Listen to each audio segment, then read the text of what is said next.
Okay, welcome everyone. I have the honor of introducing this session. It's on career access professional services, campus and community partnerships, and inclusive foundation during the student journey and beyond convocation. I'm Emil Tampa, and I am part of the DWC steering committee, and I'm also the director of the Center for Research on Work Disability Policy. We have four presenters today. I'll name them in order, and each of these presenters will introduce themselves when they come up to speak. Our first speaker will be Catherine Hessen-Bolton, Diversity Employment Coordinator, Student Success Center at McMaster University. Our second presenter is Aditi Pathenge, a biotech student and faculty of engineering at McMaster University and project coordinator and user tester volunteer. Our third speaker is Karen Clark, founder and CEO of A Spectrum. And then our last speaker will be Kate Brown, Accessibility Program Manager, Access MAC Program, Network Coordinator, Employee Accessibility Network, Equity and Inclusion. So I'll give it on to the speaker, to Karen Hessen-Bolton to start the session. Take it away, Catherine. Good day, everyone. We're very pleased to be here and present at the Disability at Work conference. So if we could go to the next slide, please. So I would like to share some interesting facts about spider webs. So spiders have a design sense. Some spiders are extremely intricate and suggest that these structures are designed to be seen. Spider webs don't intercept their prey, they attract them. And spiders think big. Overall web size is also carefully set. So you may be thinking to yourself now that you've clicked on the wrong link, but in actual fact, our presentation today will provide you, the audience, with how our panel will weave a structure of services, support, successes, and partnerships within the university and the community, supporting equity deserving students and alumni. And this blueprint is one that you can move forward within your institutions, organizations, and companies. Next slide, please. It's important to know that our Career Access Professional Services, or CAPS, comes from a place where we provide an individualized and customized support for students and alumni accessing our services. We work from a foundation of accessibility, inclusion, and diversity. And the service is provided by a team of career counselors, the employment diversity coordinator, myself, as well. We encompass the student accessibility services transition coordinator and others within our service. It's important to note that for the CAP service, one does not need to provide any medical information, nor do they need to be registered for academic accommodations with our student accessibility services to participate. So it's very much based on a self-identification. Next slide, please. So for students and engaging students, as I said, spiders design structures that are designed to be seen. And that's exactly what we thought about over 3 years ago when we rolled out the services. How will we reach students and alumni? We incorporated appointments on an individual approach and provided explanations within our student portal, as well had dedicated appointment times within the Student Accessibility Services student appointment portal. With all the services that are listed here, I am going to spend a little bit more time on individual items and how that relates to what we offer. Relating to accommodation and retention services, again, this was very much done on an individual basis. Providing resource information to students from a self-advocacy point in establishing what they may require in way of their accommodations. We cannot assume that the accommodations one may have in an academic setting would naturally transfer over into an employment setting. We would work with the student, and many times we often hear, as within other sessions throughout the conference, about concerns around disclosure and asking for accommodations. Students may wonder what providers would actually provide to them, and they would have concerns that providing an accommodation request may exclude them within the interview process. That's where we would work very closely, myself, with the student.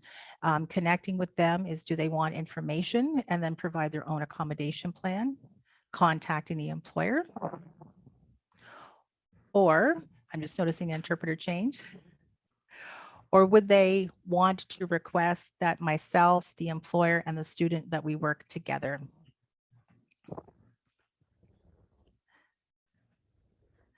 Also too, I just want to ensure that we've got the interpreters on screen.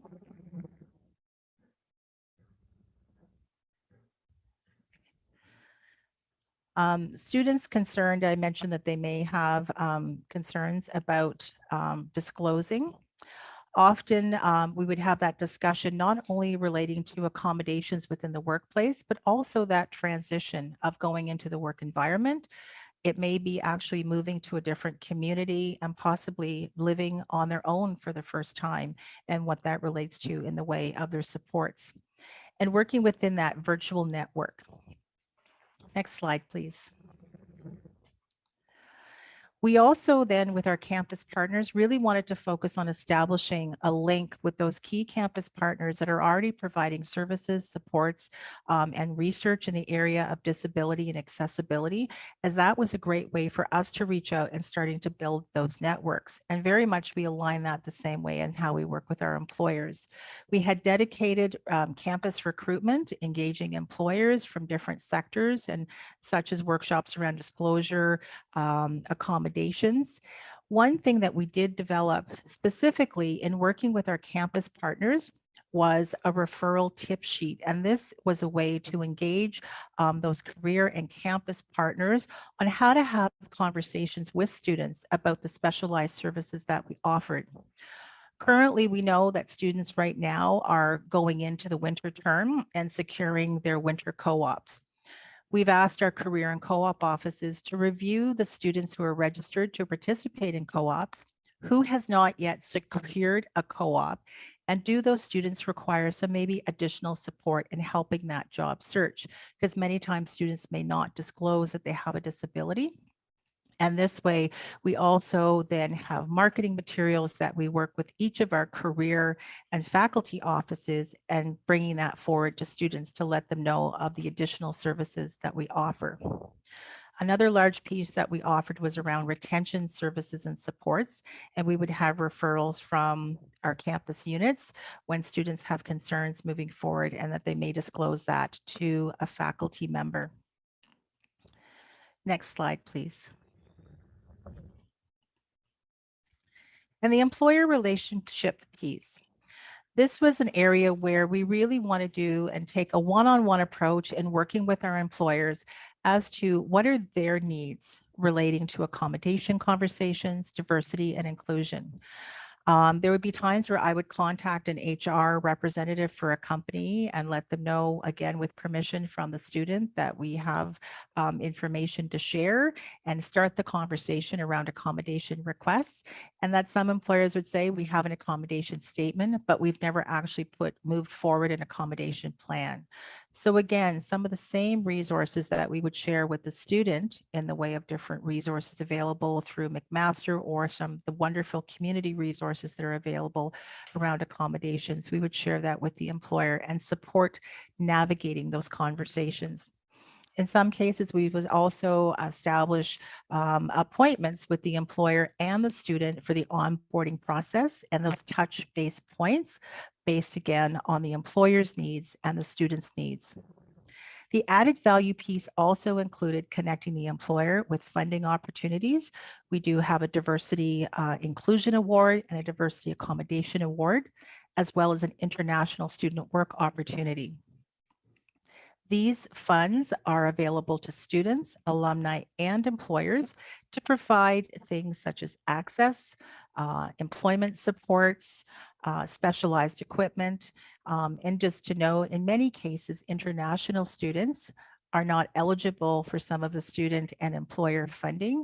So again, this could potentially be another barrier to being supported in the workplace. So McMaster committed funding to support individuals from these various groups to have supports. on the job and behind the scenes training and onboarding is critical.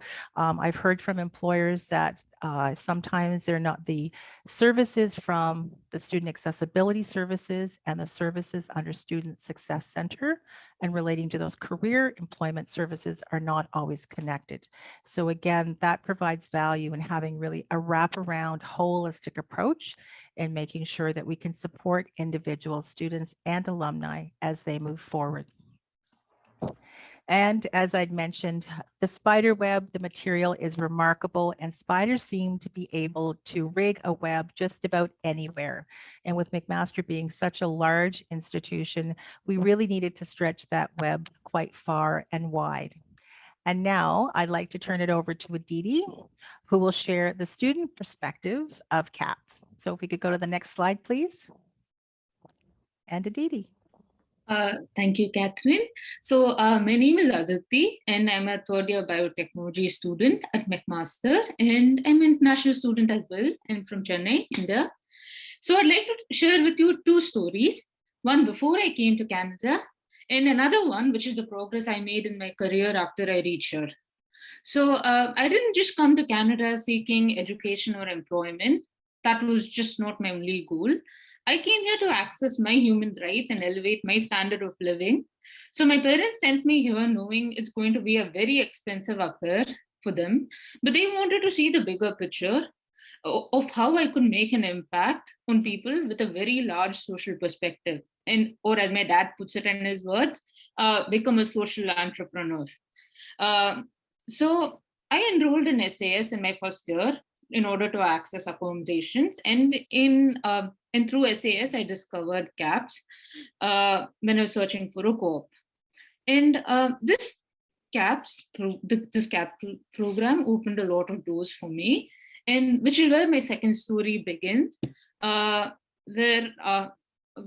how I've been impacted with all the resources available at McMaster, as well as my desire to contribute towards building a more inclusive society. So next slide, please. So I've been very vastly involved in CAPS. So in terms of employment, I got my first job through the CAPS program, where I became a project coordinator for the Ideas Grant, which at its heart aimed to make courses more accessible and equitable, and also improve how different students interacted with information. So I was a part of 8 students. We worked on Word documents and PowerPoints by auditing and remediating them, with an emphasis on sustainable design, so that these practices could be used post-pandemic as well. The CAPS program also provides students with rewarding learning opportunities, or career treks, as we call them, where we have an opportunity to develop technical and transferable skills. And I'm currently involved in 2 different career treks. The first one is user testing, where I am exposed to a lot of assistive technologies, and we test different websites from different faculties at McMaster, and we usually give a little feedback on what they can improve in order to be more accessible. And one of the most significant projects undertaken by this group was the testing to improve McMaster's grad admissions portal. Through user testing, I was also introduced to another opportunity to become a transition co-facilitator at SAS, which is the Student Accessibility Services. This program is something I wish I had when I joined MAC. We have workshops with high school students as well as potential grad students, and introduce them to all resources that they can access. Navigating can definitely be daunting at first, because we offer a lot of resources that often intersect at times. So, and we definitely want to make the process easier. So this project has also allowed me to transition into another one, which is the SAS Advisory Committee, which I will be involved with very shortly. So all this could only be done with the support I was provided by CAPS, I spent several meetings with my counselor, and we go over my resume and cover letter anytime I want to, and we set goals and expectations. She also taught me how to navigate in a new work environment, and how to ask all the accommodations I need. These meetings are always tailored, as Catherine said, to meet the student needs. So, for instance, I have a lot of trouble accomplishing goals without a deadline. I also overestimate how much work I can do per week, like any other student. But with my CAPS meetings, I usually make a list of all goals that I want to accomplish. And at the beginning of next week, we usually discuss if I've accomplished everything, if we need to work a little differently in order to be more productive in the future. So it has taught me how to realistically set goals, and I've definitely been able to do a lot more things than I could before. This program has also enabled me to form connections and meet new people who have taught me a lot and provide me with opportunities that I didn't know I could have. And the most important thing that I've received from this program is self-confidence, as well as the courage to ask for what I need. I've realized after coming here that this is a massive privilege that a lot of people in the world do not have. And I'm extremely blessed to have met the right people who have imbibed me with this knowledge.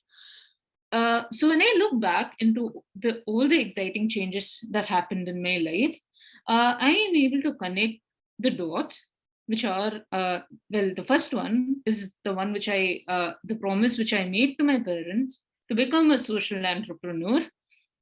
The second one was the opportunity to work for a social cause such as this. And the third dot is my own personal growth, which I was able to achieve with all the support and encouragement I received from all my mentors from the CAPS program. So I've been blessed with all these incredible opportunities where I've met so many people and learned skills that I didn't know I could develop. And I think it's about time that everyone, wherever they are, have access to all these resources as well. So these are my stories. And with this, I'd like to invite Karen, the founder and CEO of A Spectrum, as well as an employer, to continue this presentation. Wow, thanks, Aditi. That really lingered with me, your statement about having the courage and it being a privilege to ask for what you need. That really resonated with me. And thank you for sharing such an amazing story. You're definitely someone to watch. I just wanted to say quickly what a privilege that it is to be able to present at this Disability at Work in Canada 2021 conference. When Catherine extended the invitation for me to speak, believe me, it was met with more excitement probably than professionalism. I believe there were some joyful and excited expletives used on my part, if memory serves. But seriously, it's a big deal for a new business like A Spectrum to get a seat at this table with such a distinguished audience. And it's a huge vote of confidence from Catherine and McMaster University. And we really sincerely appreciate the opportunity. So first, let me tell you a little bit about A Spectrum. We launched in August of 2020, smack in the middle of a lockdown. My son and business partner, Julian Clark, who's neurodivergent, was a recent and underemployed university grad. And I was off on leave from work from the labor sector. And we were deciding like maybe we could use the downtime for something a little more productive than Netflix and Uber Eats eventually. And we began to address what we felt were some pretty major gaps in a flawed employment model. Since then, we've taken the conversation from kitchen table to boardroom tables, albeit mostly virtual in the past year and a half. And we've assimilated a team of 12 integration support coaches, many of whom identify themselves as neurodivergent, and secured several contracts, including a national contract with Ready, Willing, and Able. So I'm extremely proud to say that we've gone on to support the retention needs of approximately 150 neurodivergent employees to date and counting. So A Spectrum's worked really hard to carve its niche by providing human resource services designed to meet the unique needs of neurodivergent individuals through recruiting, onboarding, integration coaching designed to empower job seekers to find meaningful employment and assist their employers to effectively support them. And A Spectrum's model is actually connecting aptitude to opportunity. The connection part is where Catherine, through the Student Success Center and McMaster's CAP program, has been a really integral resource in our success. Her commitment to advance equity, diversity, and inclusion by removing barriers for equity-deserving students and alumni is really quite unparalleled. Many of our employer clients heavily rely, oh, can I have the second slide, please? Many of our employer clients rely heavily on the resources of campus recruitment to build a reliable talent pipeline. And because of lack of accessibility and accommodations, a lot of neurodivergent students don't access or participate in work integrated learning opportunities. So A Spectrum's been working really closely with Catherine, the Diversity and Employment Coordinator at McMaster, to help identify and develop solutions to this challenge. Last spring, we identified that a dedicated recruitment and applicant tracking tool designed to gather resumes and then connect job seekers to employers and opportunities would be extremely helpful. A Spectrum has since designed and implemented this tool. And in June of 2021, to meet our rapidly growing demands for support, we sought out funding that assisted us in hiring an intern to help us build out that recruitment platform. So we were awarded a Career Launcher digital tech internship grant, which we used to hire a full-time systems developer. So the web led us back to Catherine, and we utilized the CAP resource program and hired our systems developer, who incidentally identifies as being neurodivergent as well. And he continues to work with us in a full-time capacity to this day. So this is a perfect example, I feel, of the change that's capable together. This partnership resulted in A Spectrum being connected to a neurodivergent job seeker in a really effective way. And throughout the contract, Catherine's consistently, she's checked in with both parties to assist in making sure it's been a smooth process. It's been a very mutually rewarding experience. And we fulfilled our hiring mandate. Our employee benefited from a meaningful opportunity in a very supportive work environment.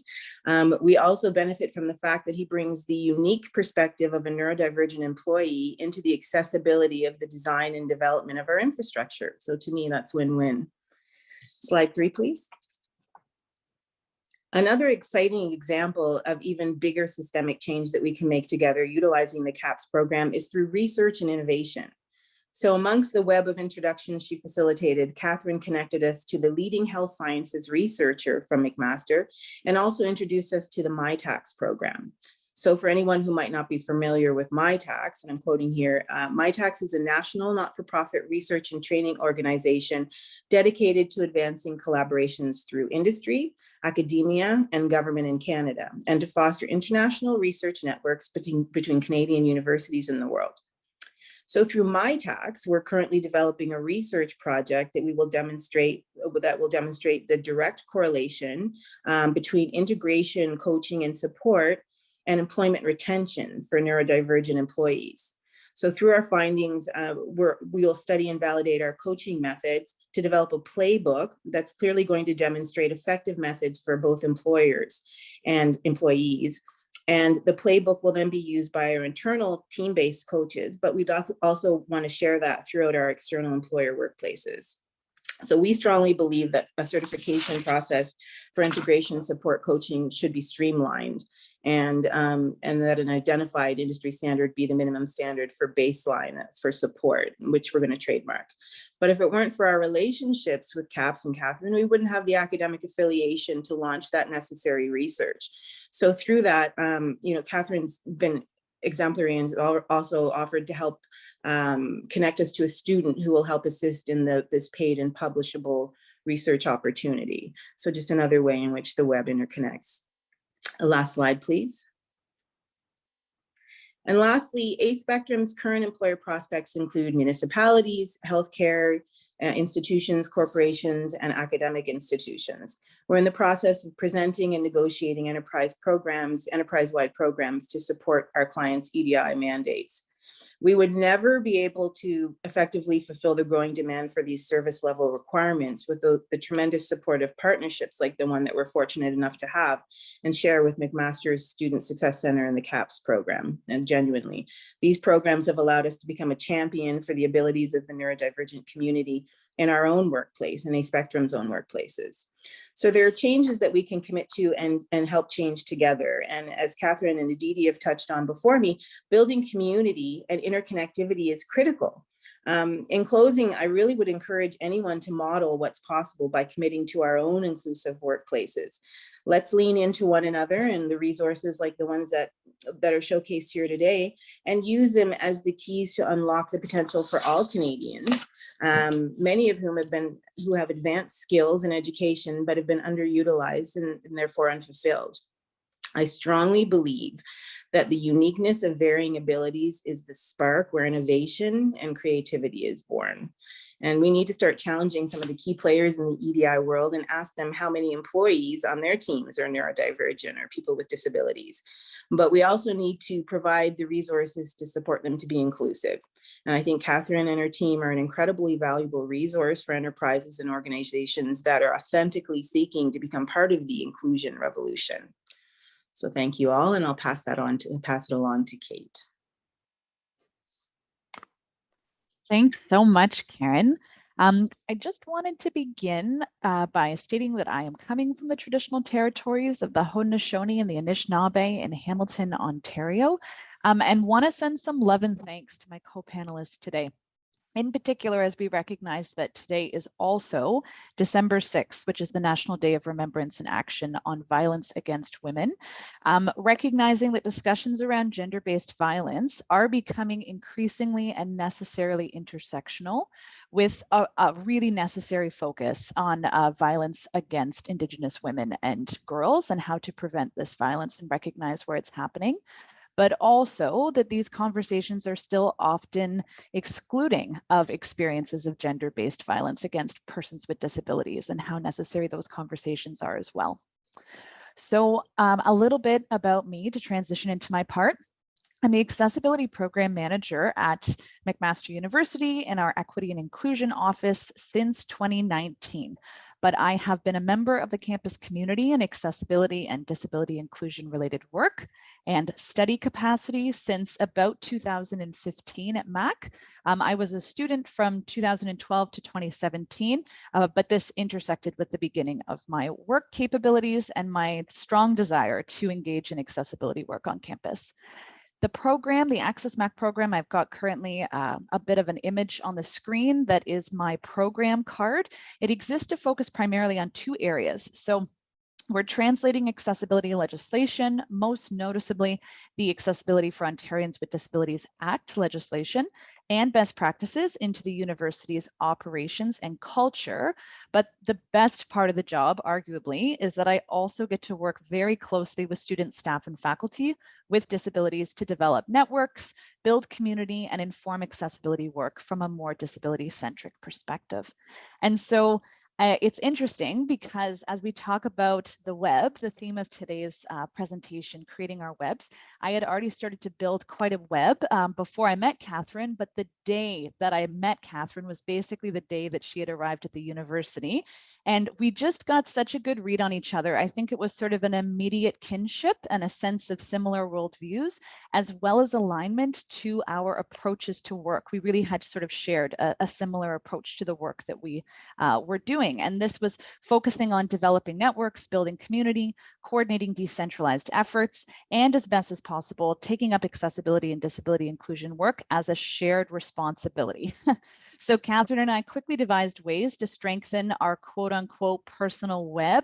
And by supporting each other in our various roles, creating an efficient way to streamline referrals to both of our programs, working together in community via several institutional networks and working groups, and by aligning our own own personal and professional goals to figure out how students with disabilities could both be uniquely supported in developing skills and meaningful career competencies, but also engaging with the same groups of folks to inform higher levels of institutional accessibility work.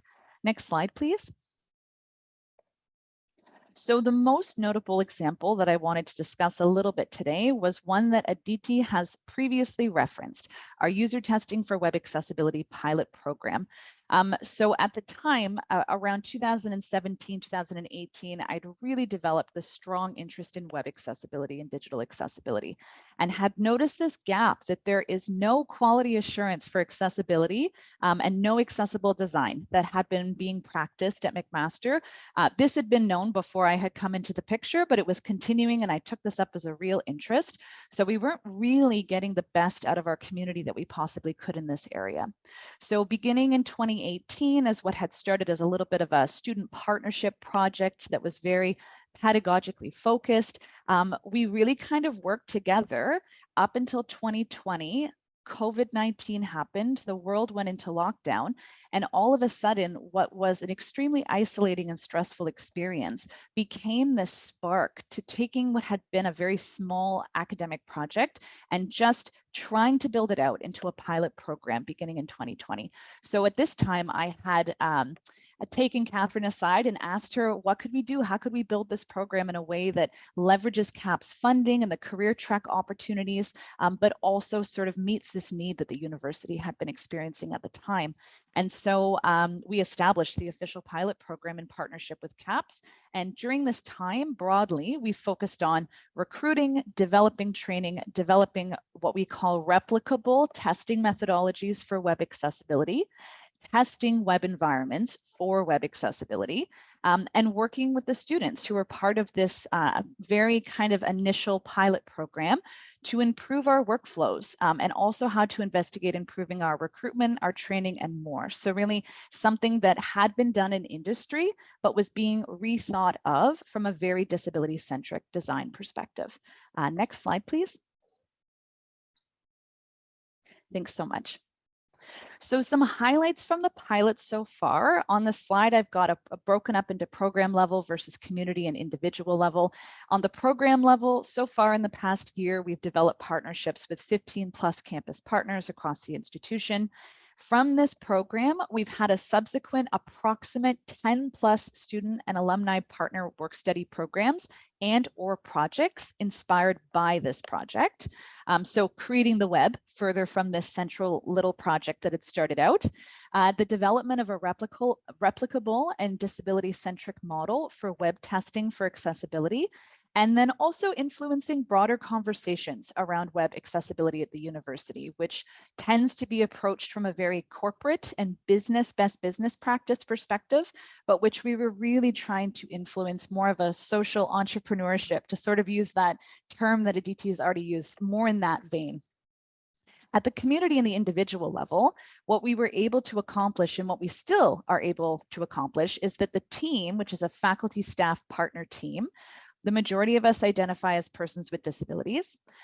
We've been able to thread these two areas, accessibility support and experiential learning, together, which has led to meaningful employment opportunities. And I think Aditi provided some very good examples of how these skills being transferable can really sort of open opportunities to other employment opportunities, either at the university or outside of the university, which touches on my third point, which is the development of transferable skills.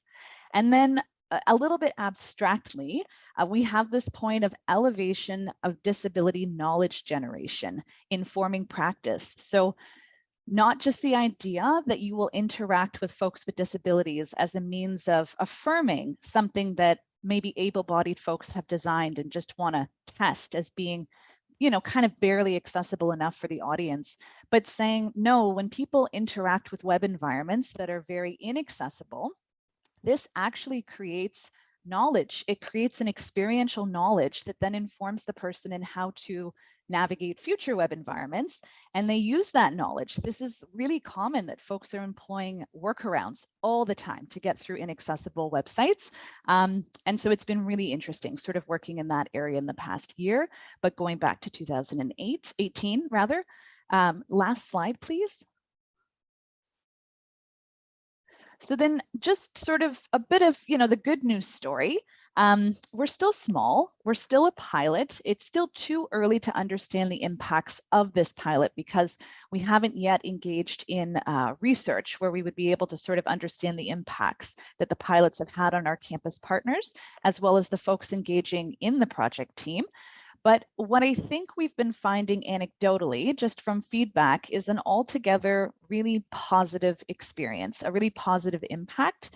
So we've got from our campus partners, some folks describing the experience as being illuminating, extremely helpful, adding additional user design layers to their web practices, inspiring, instructive, and supporting disability-centric design, as well as supporting connecting units to end users with disabilities, because a lot of folks don't have access to these communities, and a lot of communities of persons with disabilities don't exist in a university setting. Arguably, what Catherine and I do when we work like this is we're helping to support the development of disability community, and then folks who join the communities then help grow and perpetuate the community. Students on the right-hand side, we've got experiences described as life-changing, supporting disability pride, supportive relevant skill development, and supportive in connecting to other job study opportunities. I think Aditi had mentioned that it's been really helpful in understanding other experiences of disability and helping to feel more connected to campus, where sometimes that connection is not always the easiest to forge for folks that are experiencing substantial barriers to engaging with their academic study and social lives. Supporting a real sense of inclusion, sort of putting actions to words, and really like just this feeling of not feeling like a burden, being able to take this information and this knowledge and support this idea that Aditi had mentioned also too, that I need to understand a little bit more about what I'm entitled to as a human right, that this isn't a burden, it's a right, and feeling like they're making a difference. So I thought that I would just sort of wrap up the panel with a little bit of reflection about the benefits of bringing folks using adaptive or assistive technology and or students with disabilities into the program that I run, the Access Mac program. And so as an employer, I can say that this has really supported my ability to effectively and efficiently work with a brilliantly diverse group of people. I feel now much more comfortable operating in a number of different communication styles, in a number of different technology enhanced spaces, like exclusively online. We've been running our pilot program exclusively online for the past 1.5 years. It's improved my abilities to hire for competence purely, or potential competence, so development potential, and also to apply an anti-ableism lens to recruitment, hiring, training, retention, et cetera, et cetera. Like the list of benefits just kind of goes on. As an accessibility practitioner, I think I'm just better at quote unquote living accessibility principles and practices now. I'm always mindful of how to enact multiple methods of communication, how to write and speak in plain language, how to understand and interpret the variety of accessibility barriers that might arise in any given environment, and really how to brilliantly problem solve accessibility fixes. This has made me a disability community and informed person who listens and takes leadership from those most impacted by inaccessibility. And then also, as a person who self-identifies as being a person with disability, I get this great sense of friendship. I have these buddies that I can interact with all the time on the team, and people who just quote unquote get it. They just get the experience of being disabled in higher ed. These are folks who bend for each other, quote unquote. So it can be really a lot of work sometimes, or feel stressful to provide accommodations all the time as a one-way street. But I think what's been really helpful existing in communities of persons with disabilities is that there's a lot of mutual accessibility and accommodating that takes place. And so this sense of, I've got the sense of informed and expert community that I can access more regularly, and it's just lots of love. So at this point, I think we're going to move on to Q&A as we wrap up our panel. And I just wanted to thank folks again for being with us here today.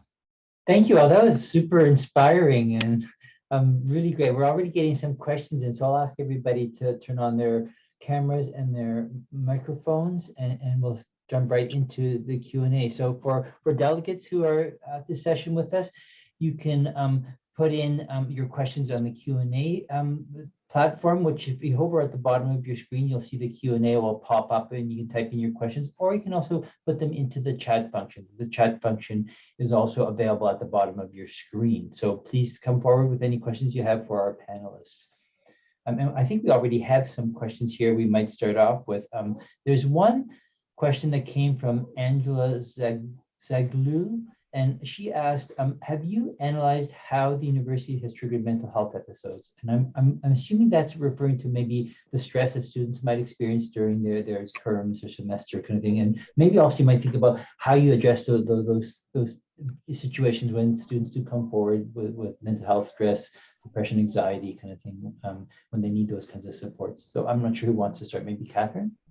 Yeah, I can just speak to that a little bit, and then maybe Kate, if there's anything you want to add from your area. Certainly, we work very closely through our Student Success Center with the student wellness services. And one area sort of, when it comes to actually sort of that analysis and tracking, I don't have that data, but that certainly would be something through our wellness area. But very much, COVID and even beforehand, mental health supports is very much supported within the university. Some things that have occurred over the last couple of years is also from an inclusive standpoint, bringing in counselors with different lived experiences and backgrounds, such as counselors who are Indigenous, as well as counselors who can address some of the needs and conversations and navigation of students who are Black.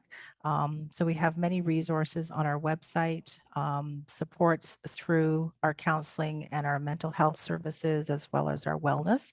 So there is, like I said, I don't have that data, but that would be something through the wellness area. And I know in Kate's area, there would be some additional comments to be added as there as well. Catherine? And really great question, Angela.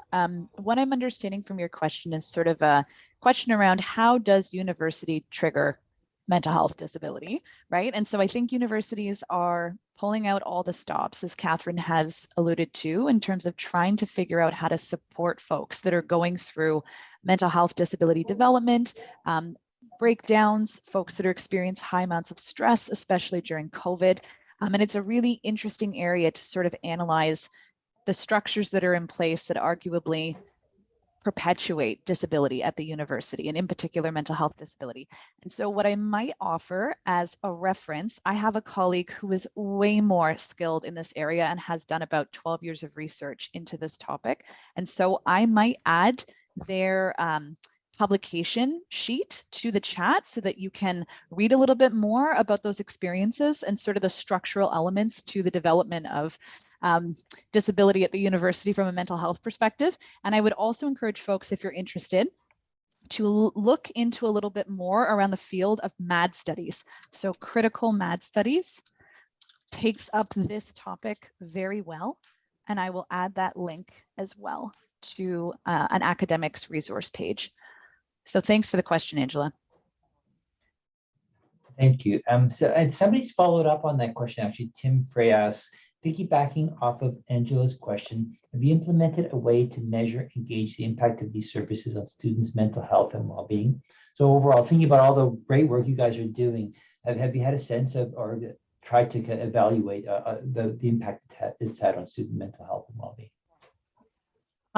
Just to address that, I think that's really probably an area that leads into a new research study that, and it's interesting that you would ask that question, because actually with some of the work that Karen's leading into, and actually just recently some connections I've made with professors, that there is more work starting to be undertaken in those areas generally around the research, the employment aspect. Specifically for the services under the Student Success Center, we haven't done that research piece directly, but anecdotally, we know when students connect with our services, start receiving those supports and conversations, it has helped with their career planning and securing positions. But I do think that there's probably an opportunity here for our services to look at that research piece, but certainly there is more work starting to occur on campus. Maybe broadly, Catherine, I was just going to mention that I think part of it is that a lot of the work that's being done that's student facing is administrative work. And so sometimes the work that Catherine and I are doing is structurally sectioned out from academic work. And so I think what we've been trying to do in the last couple of years is find our research people and create the networks of research people that we can then bring into some of the projects that we've been doing to offer the lens of research and understand the impact that projects like this are having on, you know, the campus population and the folks that are being supported. Fabulous, thank you. Just some comments as well. Someone mentions, Valerie Martin says, I'm looking forward to the playbook from A Spectrum. So Karen, that's for you. Looking forward to that piece that's coming out. Somebody else has a comment as well. They say, this is Sophia Mango. I do not have a question, more of a comment. I'm just very happy that I have been introduced to CAPS. It has been so helpful and beneficial. In addition, I was a student with ADHD at McMaster University. I was someone who benefited from the accommodation as a student, like workshops, therapists, and very supportive academic advisors. Now, as alumni, McMaster continues to assist me and my needs as someone with ADHD. Looking forward to work. Thank you so much. And so some other comments from the person. 3, McMaster is students focused, and that is why I chose it many years ago as my place of study. So not a comment, just an endorsement of work McMaster is and has done. So fabulous, guys. This is great to hear these testimonials. Thank you. I just want to add, and it's a couple of points, like even the conference, Disability at Work conference here with our diversity accommodation funding, we actually, shared it with our campus partners and the students and alumni that we're working with. So we have several individuals attending the conference, and from the funding that we have provided the fees to cover the conference fees, because again, it's relating to individuals' career path and area of interest. I had another thought that I've lost, but it shall come back at some point. Great, thank you. CAPS, somebody mentioned, so the CAPS, so somebody asked about the acronym. Can you just repeat it for the benefit of all the delegates? Most certainly. So it's the Career Access Professional Services. Okay, thank you. Thank you.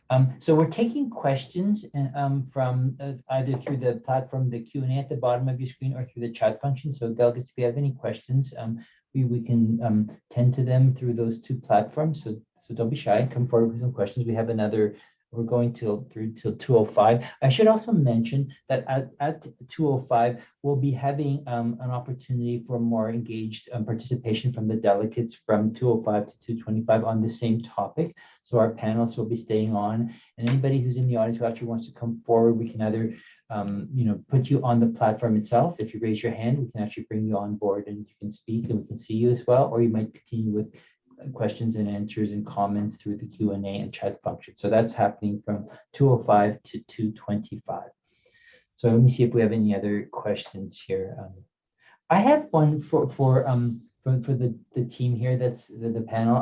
I'm wondering.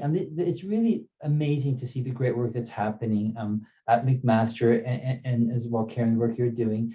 Is there similar things happening across campuses across Canada? And is there kind of any peer-to-peer university system that helps support similar initiatives across the post-secondary educational institution platform across Canada?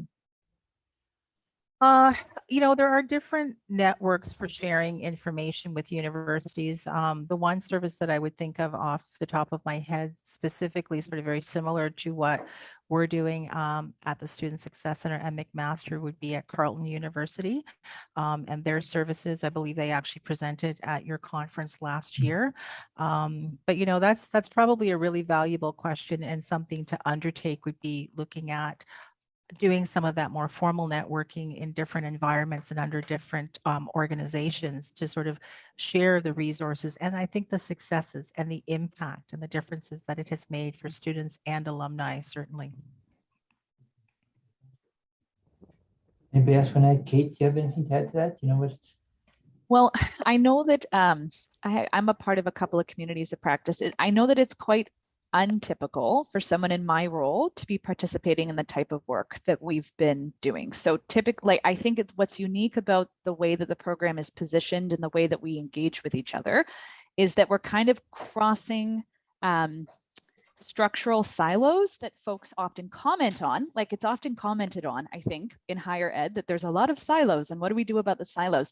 And I don't know, I feel like between Catherine, Karen, Aditi, and myself, we're just like, who cares about silos?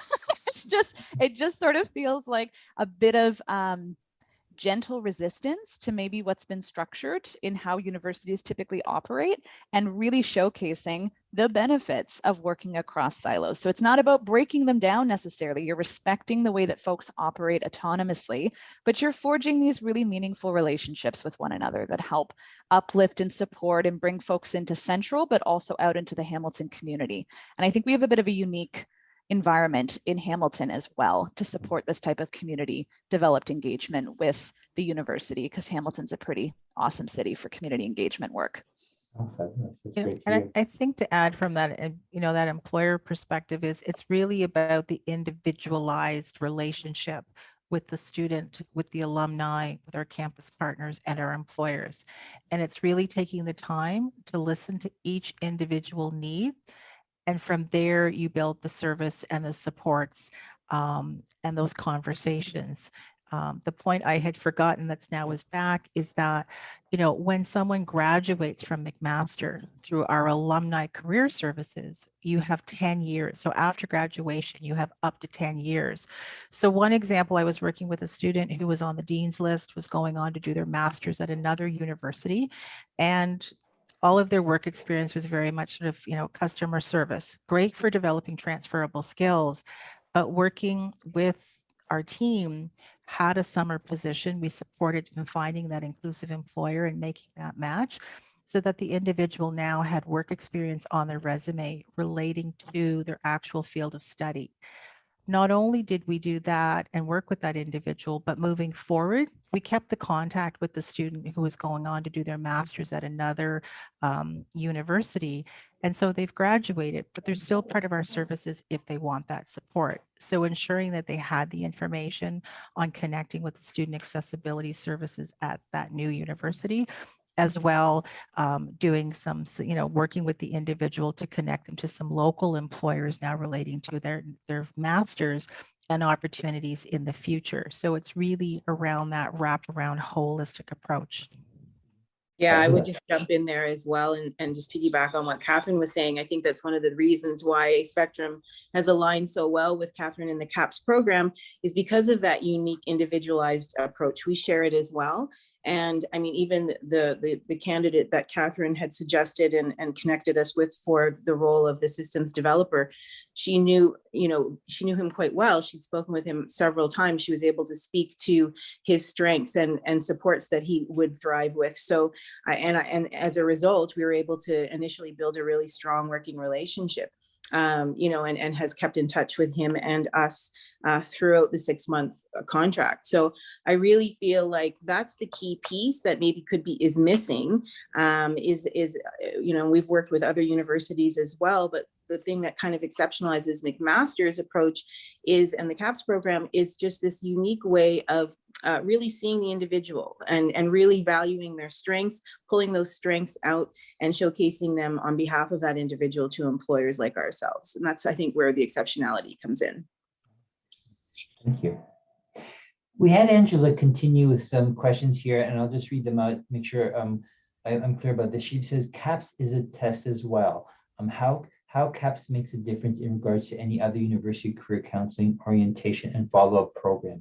And that's a question. So I'm wondering if Catherine, are you able to give a little bit more details about how it's a test case and how it's helping make a difference to other university career counseling, orientation, and follow-up programs?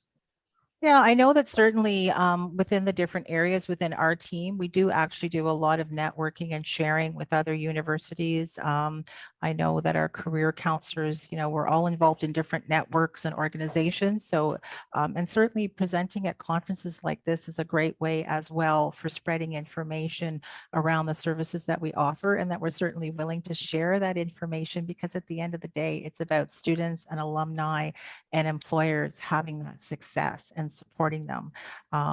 So I know that there is connections in different ways. Is it been done formally at universities across the board and kind of doing that analysis? I would say at this time, no. Great, thank you. So we're coming to the close of our session. It's about 2:05, 2:04, 2:05. As I mentioned, we're going to continue the dialogue in a networking session. So stay on if you're interested in this topic.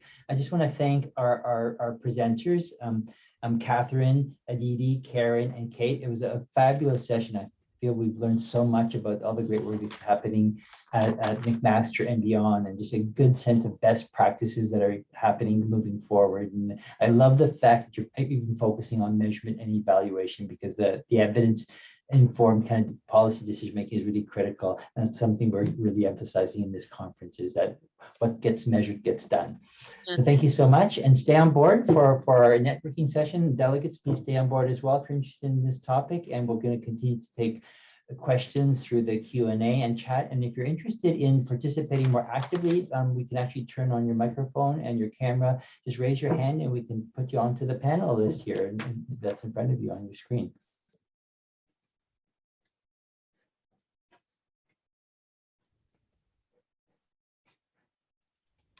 So let's see what other questions we're getting here. Okay, nothing yet. So let me just see if anybody's raising their hands. Don't be shy. If you raise your hand, we can open your mic. You can be welcome also to turn on your camera if you want to become part of the panel discussion.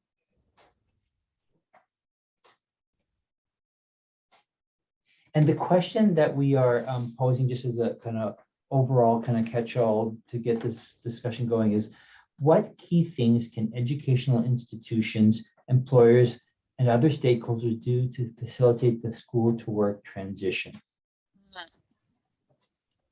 And maybe some of you that are here currently, Kate and Catherine, Karen, Aditi, might begin just throwing out some thoughts about what you think are the key variables that can make a difference in that school to work transition, and how universities and other stakeholders can help facilitate that process. I think it's such a great question, because it's just sort of making me think about my employment journey from student to employee. And I was sort of a strange mixture of mature student and student with a disability and high achieving student, but student who had been taking part-time courses for the entire time that I'd been doing my undergrad. And so I had a ton of relevant experience, but only being able to do jobs like 5 hours a week, 5 to 10 hours a week at the most, right? And maybe a couple of courses per semester. And I think what was really helpful, because Catherine actually supported me in sort of feeling confident and going through my resume and doing a whole lot of interview prep for the current role that I'm in currently, even though I wasn't technically part of the CAPS program. It was really kind of a colleague support piece. It was just so helpful to have someone to go back to, because I think what maybe is missing from the progress narrative, where folks are talking about the progress from the student journey into the employment journey, is how much folks need to go back and forth when you're switching jobs, when you're switching into new roles, especially for folks with disabilities. It's really hard. It is hard to change routine. It's hard to have to explain over and over and over again what you might need in order to be successful in the role. And so to have somebody who kind of coaches you anytime that you move in between roles, or move from student to, your first employment opportunity, for example, it's invaluable. It's really the person who, I think it can sometimes be difficult to be that person for yourself. And so it's really that externalization of the, I hate the word cheerleader, but it really is kind of like a well-informed cheerleader who just sort of has your back and is able to point out your best qualities when you're really nervous and trying to apply for jobs that you might be very qualified for, but you don't recognize yourself in the role as a person with a disability who maybe hasn't had mentors in that field, for example. And wouldn't it be exciting too if there was an opportunity to actually build that into structure for degree programs? Like, you can't sure. complete a degree unless you do a half credit on pre-employment supports and connect with your offices at your university, do some coaching on pre-employment, make sure your resume is on point before you graduate, connect you with resources that would be valuable to you as you start the transition from academia into the workplace. It would be exciting to have a university recognize that transition piece is as important as sort of all the information that the student is garnering during their degree program. So I would love to see the university pay homage to that by actually working that into a curriculum requirement. Great idea. I think to add to that, again, I had an appointment today, a student appointment, and again, it was showing campus connection. So it was a campus partner who said, chat with Catherine. And this is someone who's just finished their master's and now they've graduated and they're like, what now? And they weren't aware of our services and they weren't aware of alumni services. There was all these things that are available. And I think, part of having it as part of your academic program, but any business doesn't put an ad anyway one time. It's about the constant marketing to get your message forward.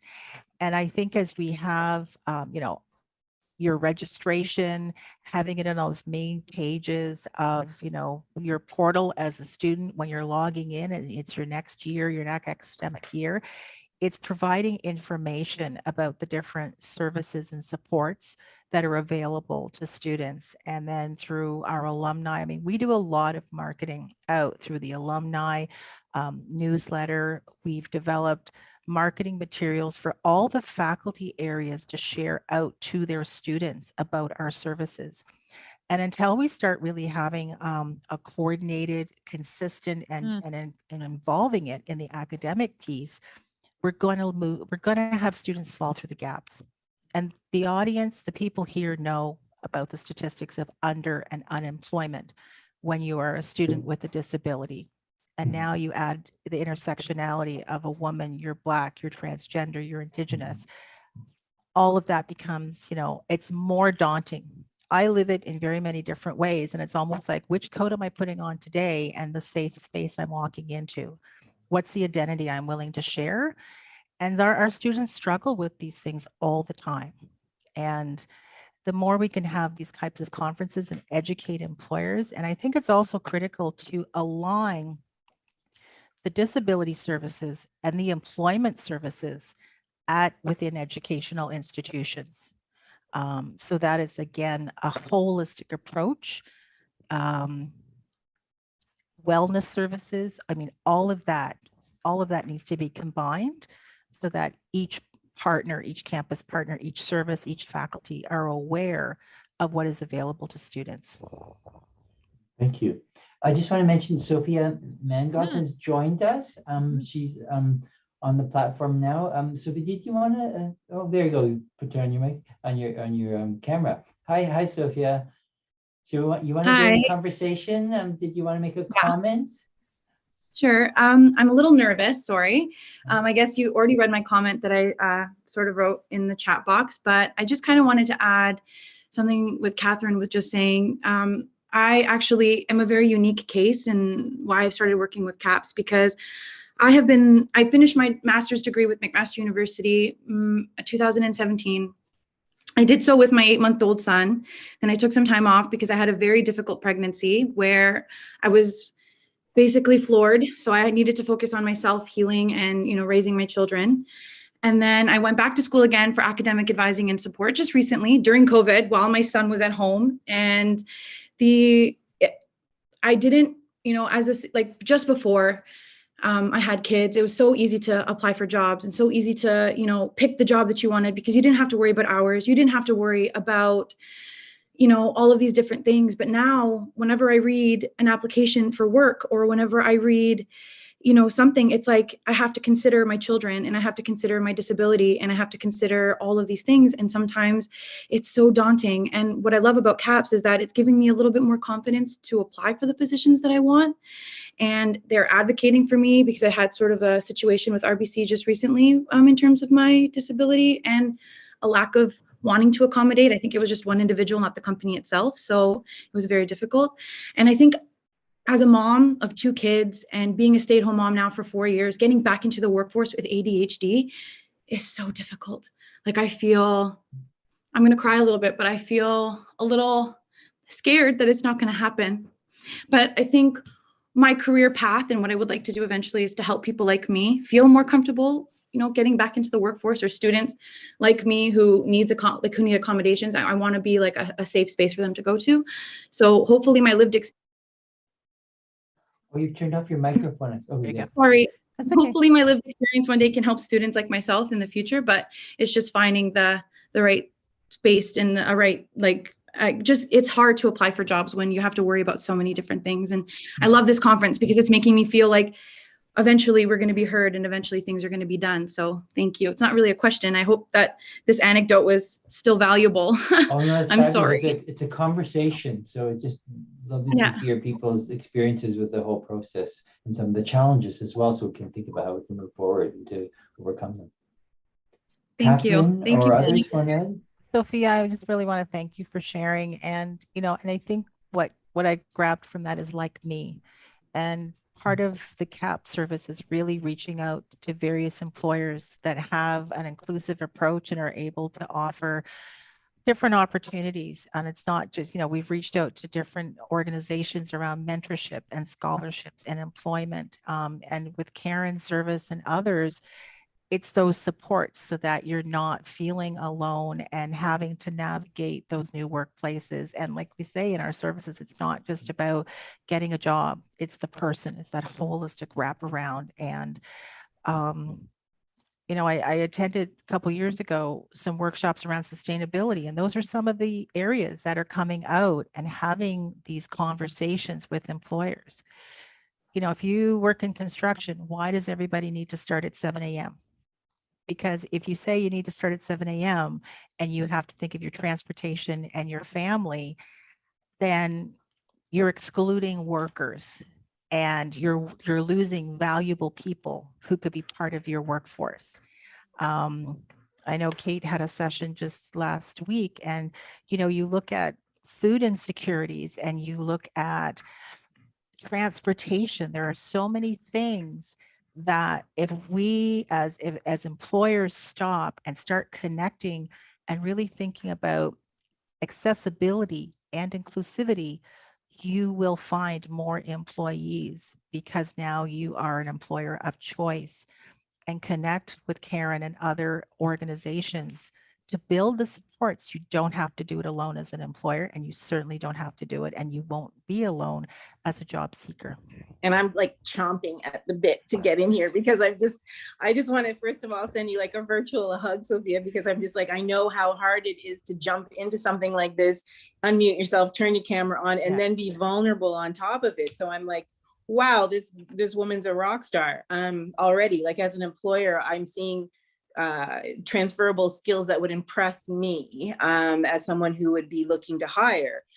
Also, when I think about sort of the safe space that CAPS has provided for you to make you feel like you can do that, right? Like I see that your relationship with Catherine has given you enough confidence, and you spoke about confidence, and I see you, kind of pushing through that discomfort to share your story, and it's a valuable one and it's a powerful one. So I think it's amazing that you've built that relationship, and it's a testament to your ability to build strong relationships, advocate for yourself and what you need, and carve out that space for yourself. And I would just say, I would love to connect with you. And I would also remind you that you are in a power seat as well when you're interviewing, like when you're considering employers, you're also scrutinizing them to make sure that they can give you the support and the long-term professional relationship that you need going down the road. And don't be afraid to say that employer is not one for me, and walk away until you find the right one. It's a very, it's a process, but it's an important one to put yourself at the forefront of when you're discovering it all.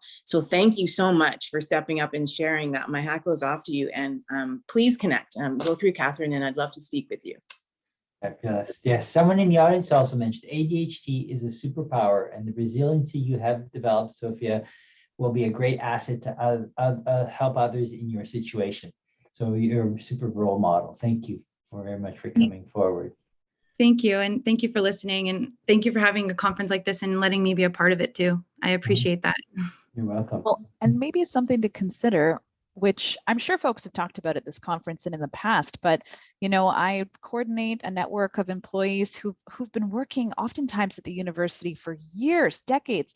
And even then they tell me if within the first quarter of a job description, they can't sense that the employer is going to be supportive in sort of the ways that they need the support, so disability friendly or EDIA focused, et cetera, they will completely pass over the job description. Some folks will look through thousands of job descriptions before they land on ones that feel like they're going to be able to even apply to them and get it through the first stage. So it just makes me think, Catherine, about your comment about excluding workers. We don't even understand the depths to which we do it sometimes. Like even putting the equity statement at the bottom of the job description is just, it can be make or break for folks using screen readers. They just won't go to the bottom of the job description, right? So it's just an interesting thing to think about from sort of an employer approach and how to maybe frame to the audiences that we're hoping to recruit from. Like, yeah, you are not only welcome, we know the strength that you bring, because unfortunately the resiliency has been forced for a lot of folks. They've had to build resiliency because they've had to go through so many barriers in the employment kind of job seeking process, right? So yeah, it's just interesting to think about. Great comment, Sophia. Karen, did you have a comment? No, I thank you though. Yeah. I just wanted to add to Kate what you've touched on. In one of the sessions last week with the conference, there was discussions around the interview and the resume screening process. And it comes up time and time again from students and alumni. And Kate, to your point, when the accommodation statement is at the bottom, and does it really give it value when you just have that standard statement? Because after all, it's the law, so you should have the statement. But from an applicant perspective, and I think if employers really start to bring out more about what is your interview process and how can your interview process be revised and share. So, I worked with one employer and I'd gone on site. This was the days before we were all, sort of revised schedules, let's go with. And the employer was doing wonderful things in their workplace around their accommodation supports, their workstations. They had all gender washrooms. They had quiet spaces for prayer, or if someone just needed to go and have, some quiet time in the workplace. And all of these wonderful things they were doing was nowhere on their website, nowhere in their reports. And I'm like, these are such wonderful things to share with future employees, to have them come and apply to your company. And then there's, what are you doing in the way of accommodations? Put testimonials up from how you have supported your employees. Do you have student ambassador programs? The more you truly show what you are doing, what you would like to do, bring in these types of programs, we know we're going into, a workforce shortage. The more you can promote what you're doing, you will become an employer of choice. I also think it's important to touch base with all of your employees, all of your hiring managers, on what are the conversations you should be having when you are starting to interview individuals. At McMaster, we have our employment equity facilitators. These are staff and faculty who have been trained to be part of an interview process. And so we provide questions ahead of time to candidates. We put questions in the chat when we're working with individuals. We ask what people's accommodations are. So I think the more that you can actually promote what you are doing and share that with your candidates, it takes away all that anxiety of, should I apply? Are they going to provide me accommodations? I don't know if any of the other panelists or participants have anything to add to that, or. Just noticing a really good question in the Q&A. Mm-hmm. And I'm like, do I answer it online or do we talk about it for 2 minutes? We have 2 minutes if you want to get, there's been a few questions in the Q&A session that we haven't addressed, but go for it, Kate, if you can. Okay, so the first one is around services available for students with intellectual disabilities. And the second one is around a space or opportunity to work with academic people with disabilities who are working in accessibility momentarily. If yes, how can I be connected? Just to respond quickly, Farshid, if you work at McMaster, absolutely, absolutely. We're always looking for our academic people to really drive home evidence-based practice, but also to build disability community across faculty, staff, and student areas. I might turn it over to Catherine. I know that I don't offer student-facing services, so I can't comment as much on the question around services available for students with intellectual disabilities, but I wonder, Catherine, if the SSC takes this up. Yeah, most certainly, definitely. And again, that's where, it doesn't, from our service perspective, it's how you identify what your needs are. And if we don't have that expertise, and certainly we are not experts in every area, that's where we build relationships with many community partners as well as partners on campus to provide the services and the supports to the individual based on their needs. So if you are involved with McMaster, our contact information is available through the conference registration and the delegates. Please do reach out. And if you're not part of McMaster, but again, looking for those supports, I mean, Karen, I think would be a great resource, as well as, what is available if you are in university through your student accessibility services. And if you're not connected, please reach out to any of us at this session. Yeah, Ready, Willing, and Able, the national organization through Inclusion Canada, offers support with people with intellectual disabilities attaining any post-secondary institutions that require additional support. So that's definitely an option, and we are funded through them, so we can offer our supports through that caveat. But we do work with them as well, and so Karen, so definitely we can get you connected. Yeah. Great. So we're out of time. Thank you very much for a fabulous networking session and fabulous panel session before that as well. It's been a great conversation. Stay with us. There's another set of parallel sessions happening in about 5 minutes. I thank you all, and also for the delegate Sophia for joining us as well to be part of this conversation. Have a good rest of the day. Bye-bye. Thank you. Take care, everyone. Thank you.